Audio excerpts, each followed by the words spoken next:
छायाणुनमोरे शोभसावडम ऐसो पंचन मुखारो शोभभाव पराशरो मंगलानंद सर्वेशम परमं भवै मंगलम। दुनिया भर में अनेक धर्म हैं और अपनी अपनी धर्म पद्धति है, साधना पद्धति है। वैसे ही जैन धर्म में भी दान, शील, तप और भाव, ये चार पद्धतियाँ धर्म के प्रकारों के माध्यम से हमें मिली है। और संपत्ति का सदव्यय करना मंदिर में, धर्मशालाओं में, मानव सेवा के लिए, जीवदया के लिए, ज़रूरतमंदों के लिए, चिकित्सा के लिए, शिक्षा के लिए पैसे का व्यय, सदव्यय करना दान की कैटेगरी में आता है। उसके बाद में आता है शील, जीवन को सात्विक बनाने में, चरित्रवान बनाने में शील धर्म का पालन, ब्रह्मचर्य व्रत का पालन करना, यह धर्म का दूसरा प्रकार है। तीसरा प्रकार है अपने मन को मजबूत रखकर, इंद्रियों पर विजय प्राप्त कर, इंद्रियों का निग्रह करके जैन धर्म का तप करना। वो तप मात्र शरीर नहीं करता है, तन, मन और वचन तीनों के द्वारा किया गया तप ही जैन धर्म में मान्य है। और चौथा प्रकार है धर्म का भाव धर्म, यानी कि यदि आपके पास में संपत्ति नहीं है, दान नहीं कर सकते हैं, सत्व नहीं है शरीर का, मन मजबूत नहीं है, शील का पालन नहीं कर सकते हैं, या फिर शरीर की शक्ति के माध्यम से तप नहीं कर सकते, तो वितराग परमात्मा कहते हैं, भगवान महावीर कहते हैं कि आप जो 3 प्रकार के धर्म करें उनकी प्रशंसा करो तो भी आपको उनके धर्म का पुण्य अंश प्राप्त हो जाए। क्योंकि अब अपने जाबुआ के अंदर तप धर्म का एक शंखनाद हुआ है और इतनी बड़ी संख्या के अंदर सिद्धि तप आराधना हुई है, तो उसी बारे में मैं आपको बताना चाहूँगा कि जैन धर्म का उपवास कैसा होता है। जैन धर्म में निराहार रह करके 24 घंटे नहीं, अपितु एक उपवास पूरा के पूरा 36 घंटे का होता है। सूर्यास्त से भोजन का त्याग किया जिस दिन, उसके दूसरे दिन पूरे दिन नहीं खाना, रात्रि नहीं खाना, और तीसरे दिन पुनः सूर्योदय के 48 मिनट बाद पारणा करना, ऐसा एक उपवास होता है। तो सिद्धि तप की आराधना जैसा कि अभी आपको बताया गया, एक उपवास, उसके बाद एक दिन 2 समय एक ही जगह पर बैठ करके आहार करना, उसके पश्चात 2 उपवास, फिर पुनः एक दिन 2 समय एक ही जगह पर बैठकर आहार करना, फिर 3 उपवास, इस प्रकार 8 उपवास तक पहुंचना, 44 दिन तक 36 उपवास, और बीच में मात्र 2 समय के लिए वापरना एक ही आसन पर बैठकर, वो 8 दिन। ऐसे 44 दिन का यह सिद्धि तप है। और झाबुआ में 115 आराधकों ने इतना श्रेष्ठतम तप किया है, अपनी काया को, मन को, वचन को उपवास में लगाया है, अपनी आत्मा को पवित्र किया है। उपवास करने से कर्म की निर्जरा होती है। भगवान ने कहा, पूर्वकृत कर्म जब उदय में आते हैं तब प्राणी, जीवात्मा दुख प्राप्त करता है। इन्हीं कर्मों को समाप्त करने के लिए तप है कि आपने यदि तप किया है तो वो कर्म उदय में नहीं आते और वो दुख नहीं बनते। जिन्होंने तप किया है वह दुखी नहीं होते, जिन्होंने तप नहीं किया वो कर्मों को भोगने के लिए आने वाले कर्मों को उदय में जब आते हैं तब वे दुखी बनाते हैं। इसलिए भगवान ने कहा, कर्म उदय में आवे और आपको दुखी बनावे, उससे पहले तप कर लो, कर्मों को वहीं पर जलाकर समाप्त कर दो ताकि वह उदय में ना आवे और दुख न पहुँचा।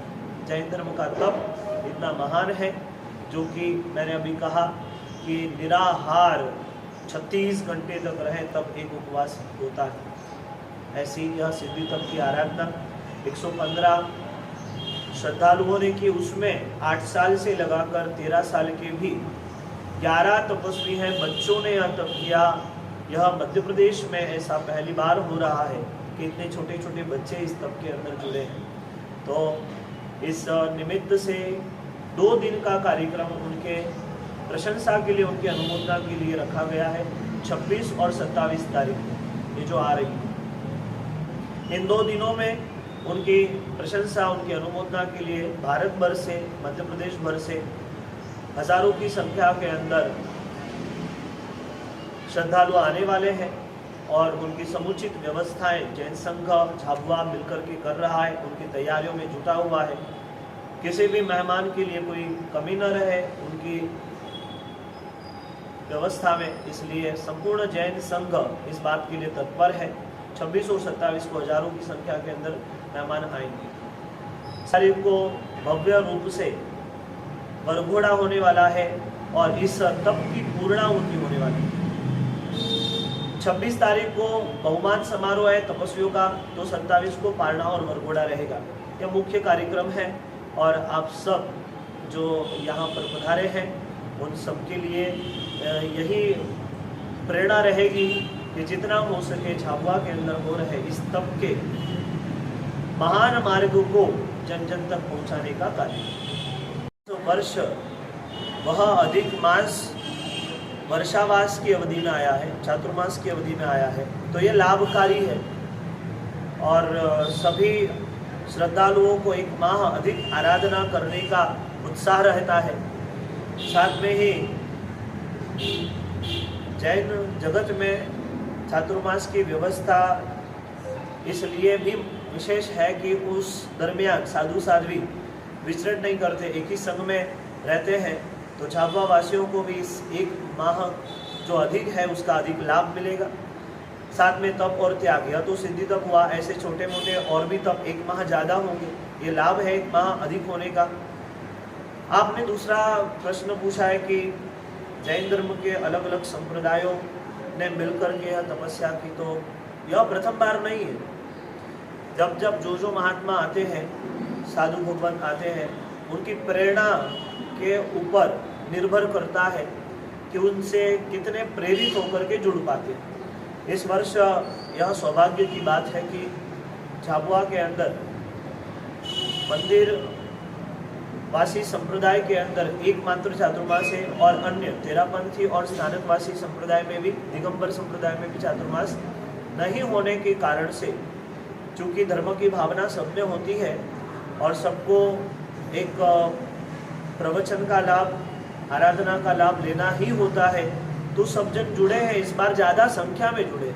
हो सकता है कि पूर्व वर्षों के अंदर संख्या कम रही हो, परंतु हम इस बात को अनुभव कर रहे हैं कि प्रवचन में, तपस्या में इस वर्ष सभी संप्रदाय ने मिल करके जो एकता का परिचय दिया है, और हम यही जहाँ जाते हैं वहाँ प्रयास करते हैं कि हम सबको जोड़ पाए धर्म से। हमारा उद्देश्य मात्र और मात्र व्यक्ति धर्मी बने, व्यक्ति दोषों से बचे, पापों से बचे, व्यक्ति के अंदर हिंसा का भाव कम हो, मानवता जागे और जीव मात्र के प्रति प्रेम का भाव जागे। इसलिए हम चातुर्मास के अंदर सबको जोड़ने का प्रयास करते हैं और इस वर्ष अधिक से अधिक संख्या में जुड़े हैं, इस बात को स्वीकार करना होगा। जिला आदिवासी बाहुल्य जिला है। जी हाँ, आदिवासी बाहुल्य क्षेत्र है। गया कि जब आदिवासी क्षेत्र में रहने वाले हमारे भाइयों को रहन सहन के अंदर थोड़ी कमी होती थी, परंतु अब उनमें भी वह समझ बहुत ही जागृत हुई है और वे भी मानवता के लिए सजग रहते हैं।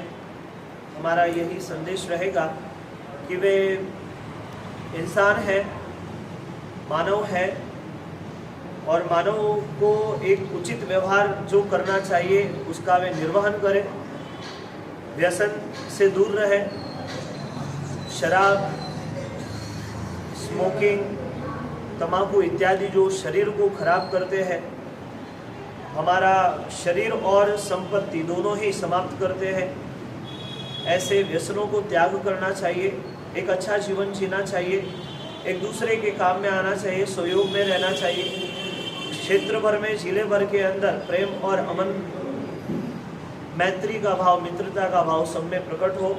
सभी एक दूसरे के साथ चलने हेतु बिना धर्म के, जाति के भेदभाव वे क्षेत्र के विकास में और जिले के नाम के लिए कार्य करें, प्रयास करें और सभी जाति और धर्म के लोग एकता के साथ में रहें, भाईचारे के साथ में रहें, साथ में ही व्यसनों का त्याग करें। यही सबको प्रेरणा रहे।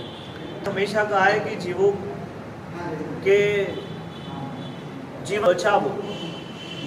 हर प्राणी में जैसे जीव है, सब जीना चाहते हैं, तो प्रेम दीजिए, प्रेम बढ़ाइए। पर बात जीवों को बचाने की है, परंतु आत्मरक्षा के लिए, आत्मरक्षा के अंदर कहीं पर यदि प्रतिकार करना पड़े तो उसका अधिकार मानव मात्र को है। स्वयं के ऊपर हो रहे अत्याचार के विरुद्ध भी कुछ न बोलना, वह भी अन्याय का साथ देने जैसा है। इस सूत्र को जब हम समझते हैं तो अहिंसावादी को भी आत्मसम्मान, आत्मरक्षा के लिए प्रतिकार करने का अधिकार है। अब रही बात के अहिंसक समाज के सामने अगर कुछ ऐसा घटित होता है तो उसे उसका साथ नहीं देना चाहिए, उसके बचाव के उपाय करने चाहिए। जितना अपने लेवल पर, अपने पहुंच के हिसाब से, अपनी शक्ति के अनुसार उन्हें उस हिंसा को बचाने के लिए, उस हिंसा को बंद करने के लिए प्रयास करने चाहिए। क्योंकि कोई भी व्यक्ति, कोई भी धर्म, कोई भी जाति का व्यक्ति हिंसा को पसंद नहीं करता। ये सूत्र मात्र जैन मात्र का नहीं है, ये जगत मात्र का सूत्र है, जियो और जीने दो। इसलिए सभी को ये प्रयास करना चाहिए कि अपने यहाँ पर, अपने आसपास में कुछ बुरा हो रहा है तो उसे रोकने के लिए अपनी मेहनत करनी चाहिए। जहाँ जाते हैं वहाँ निर्धारित करते ही हैं कि हमें फिजूल खर्ची नहीं करवाना है। जो जरूरी है वह समाज करता ही है, हमें अधिक कहने की आवश्यकता नहीं होती है। जैन धर्म में कभी भी आडंबर को स्थान नहीं है। अगर हमें कुछ दिखता भी है तो वह शासन की प्रभावना है और श्रद्धालुओं के उत्साह के लिए प्रयोजन होते हैं, आयोजन होते हैं। पूर्व में भी जो भी महात्मा आते हैं जैन धर्म के, उन्होंने भी कोशिश तो यही की कि तप और त्याग का माहौल रहे और हम जितना हो सके उतना आडंबर से बच सके। उन्होंने भी प्रयास किया, हम भी प्रयास कर रहे हैं। अब आप भी देखते हैं, किसी ने 1 लाख का इन्वेस्टमेंट किया है तो उसे रिटर्न 2 लाख मिलते हैं। किसी को 1 लाख का इन्वेस्टमेंट किया है तो रिटर्न 1.5 लाख मिलता है। किसी ने 1 लाख का इन्वेस्टमेंट किया है तो किसी को 50,000 ही मिलता है। सब पुण्य के अधीन है, प्रयास सब करते हैं, सफलता मिलना वह पुण्य के अधीन है। हम भी प्रयास कर रहे हैं और उसमें अगर सिद्धि तप जैसी सफलता मिलती है तो यह परमात्मा की कृपा है, देवगुरु का आशीर्वाद है और तपस्वियों का पराक्रम है। यह पूरा श्रेय तपस्वियों को जाता है कि जिन्होंने अपने मन को मार करके, कहा जाता है इच्छा निरोध तपः, इच्छाओं को समाप्त करना ही तप है, वैसा पराक्रम किया और इस चातुर्मास को सबके लिए सुखद बनाया और सब इससे जुड़ पाए, सब सुन पाए, सब समझ पाए, ऐसे प्रयास हमने किए हैं। अधिक हमारा अन्य कार्यों की अपेक्षा प्रवचन पर ज़्यादा, शिविर पर अधिक जोर रहता है और हमने वही किया, आगे भी करते रहेंगे पूरे चातुर्मास के अंदर। क्योंकि पर्युषण तक की आराधना में सबको उत्साह रहता है और वो जुड़ते हैं। प्रयास ये करेंगे पर्युषण के बाद में भी सब जुड़े रहें और विविध कार्यक्रम, आयोजन, शिविर, तपस्या आगे भी जारी है। सिद्धि 2 पूर्ण होने वाले हैं। मैंने कहा ना अभी कि जैन फिलोसॉफी, जैनिज्म जो है वह कर्म सिद्धांत को फॉलो करती है। जिनके जैसे कर्म है उनको वैसा फल मिलने वाला है। यदि बुरे कर्म का उदय आया है तो वह दुख देने वाला है और अच्छे कर्मों का उदय आया है तो वह सुख देगा।